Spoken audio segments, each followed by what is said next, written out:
Hello बच्चों, चलिए प्रश्न को देखते हैं। प्रश्न है हमारे पास, किसी कॉलेज के 300 विद्यार्थियों में से प्रत्येक विद्यार्थी 5 समाचार पत्र पढ़ता है, जबकि प्रत्येक समाचार पत्र 60 विद्यार्थियों द्वारा पढ़ा जाता है, तब समाचार पत्रों की संख्या होगी। प्रश्न के हमें 4 विकल्प दिए हैं, ए बी सी डी, जिनमें से हमें एक सही विकल्प का चयन करना है। चलिए सर्वप्रथम हम प्रश्न के लिए मुख्य अवधारणा लिखते हैं। मुख्य अवधारणा। मुख्य अवधारणा में किसी कार्य को करने अर्थात हम क्रिया की गणना का अध्ययन करेंगे। उदाहरण के तौर पर मान लीजिए हमारे पास कोई फल है जिसे हम ए नाम दे देते हैं। तो ए फल को यदि 2 व्यक्ति खाते हैं, तो ए फल को 2 व्यक्ति खा रहे हैं, तो फल ए को खाने की क्रिया कितनी होगी? 2 प्रकार की होगी। यदि ए फल को 20 व्यक्ति खाते, तो ए फल को खाने की जो हमारी कुल क्रियाएं हैं वो कितनी होगी? 20 प्रकार की होगी। तो इसी प्रकार हम प्रश्नानुसार देखते हैं कि किसी कॉलेज के 300 विद्यार्थियों में से प्रत्येक विद्यार्थी 5 समाचार पढ़ता है, 5 समाचार पत्र पढ़ता है। तो जो कुल अखबार पढ़ा गया, मतलब हम यहाँ देखते हैं कि जिस प्रकार फल खाया गया उसी प्रकार कुल अखबार कितनी बार पढ़ा गया, उसे हम देखें। तो प्रश्न में हमारा जो प्रथम है वह है कि 300 विद्यार्थियों द्वारा 5 समाचार पत्र को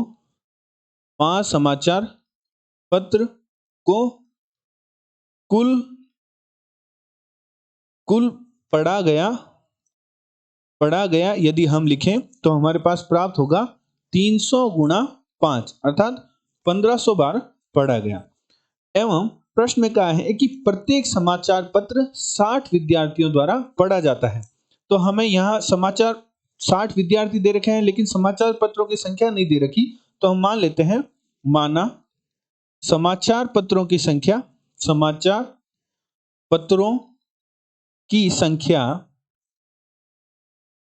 x है, जो कि 60 विद्यार्थियों द्वारा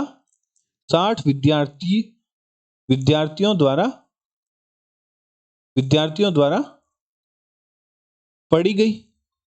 तो 60 विद्यार्थियों द्वारा x समाचार पढ़े गए, तो इनकी जो हमारे पास कुल कितनी प्रकार से समाचार पढ़े गए वह हमारे पास कितना प्राप्त होगा? 60 गुणा x।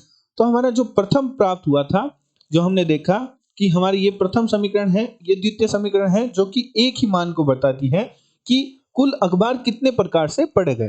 पहला हमारा था कि 300 विद्यार्थियों द्वारा 5 समाचार पत्र को पढ़ा गया, तो वह हमारा कुल कितने प्रकार से समाचार पत्र को पढ़ा गया?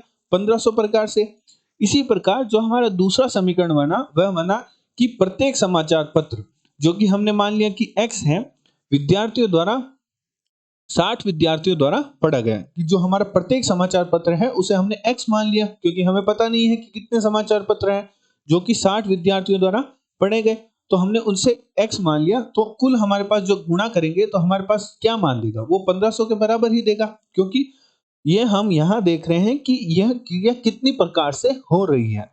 तो हमारे पास हम लिख सकते हैं कि जो 1500 है वह 1500 है, जो कि बराबर है 60 गुणा x के। तो हमारे पास x का मान प्राप्त होगा 1500 बटे 7। तो शून्य से शून्य घटा, 6 से जब हम काटेंगे तो हमारे पास प्राप्त होगा, 6 से जब हम काटेंगे तो हमारे पास हल करने पर प्राप्त होगा 3 2 बार कटेगा, यहाँ 50 बार कटेगा, तो हमारे पास प्राप्त होगा 25। तो हमारे पास जो x का मान प्राप्त हुआ, अर्थात हमें प्रश्न में समाचार पत्रों की संख्या ज्ञात करने को कहा था, तो हमारे पास जो x का मान है वह समाचार पत्रों की संख्या ही है, जो कि हमारे पास 25 प्राप्त हुई। तो हमारे प्रश्न का जो सही विकल्प है वह बी विकल्प है, जिसमें हमें 25 दे रखा है।